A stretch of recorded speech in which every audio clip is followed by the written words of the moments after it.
அனைவருக்கும் வணக்கம். ஒவ்வொரு ஆண்டும் ஜூன் 21ஆம் நாள் உலக யோகா தினமாக கொண்டாடப்படுகிறது.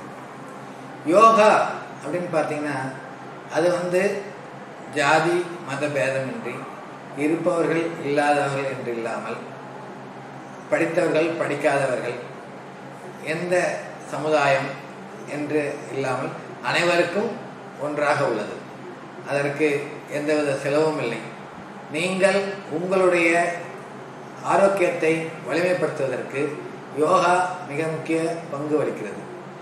இந்த வருடம் யோகா தினத்தை முன்னிட்டு கருப்பொருளாக யோகா 1 year and 1 health, இந்த பூமி அனைத்திற்கும் யோகா ஒன்றுதான் நல்ல ஒரு ஆரோக்கியமான மனித சமுதாயத்தை உருவாக்குவதற்காக பயன்படுகிறது.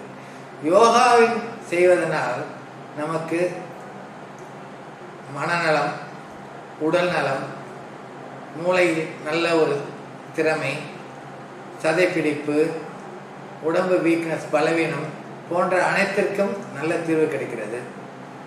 ரெகுலராக அதாவது தினமும் யோகா செய்வது மனதை ரிலாக்ஸ் பண்ணுது, நல்ல இரத்த ஓட்டத்தை அதிகரிக்கிறது, நம்முடைய உணவு குழலை சுத்தப்படுத்துகிறது, மூச்சு குழலில் ஏற்படுகின்ற பிரச்சனைகள் வராமல் தடுக்கின்றது, முதுகு வலி, கைகால் வலி போன்ற பல வகையான வலி நிவாரணங்களுக்கும் இந்த யோகா பயன்படுகிறது. நிறைய பேர் பார்த்தீங்கன்னா நம்மளோட டென்ஷன் அதிகமாகிறதுனால பல பிரச்சனைகளுக்கு உருவாக்குகிறார்கள். ஆத்திரக்காரனுக்கு புத்தி மட்டு அப்படின்வாங்க.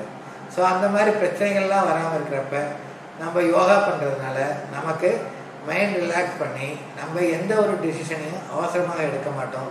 அதனால் வர பிரச்சனைகளையும் எதிர்கொள்ள கஷ்டப்பட மாட்டோம். ஸோ அதனால் யோகா செய்து நல்ல உடல்நல ஆரோக்கியத்தையும் மனநல ஆரோக்கியத்தையும் பெறுமாறு அனைவரையும் வேண்டிக் கொள்கிறேன்.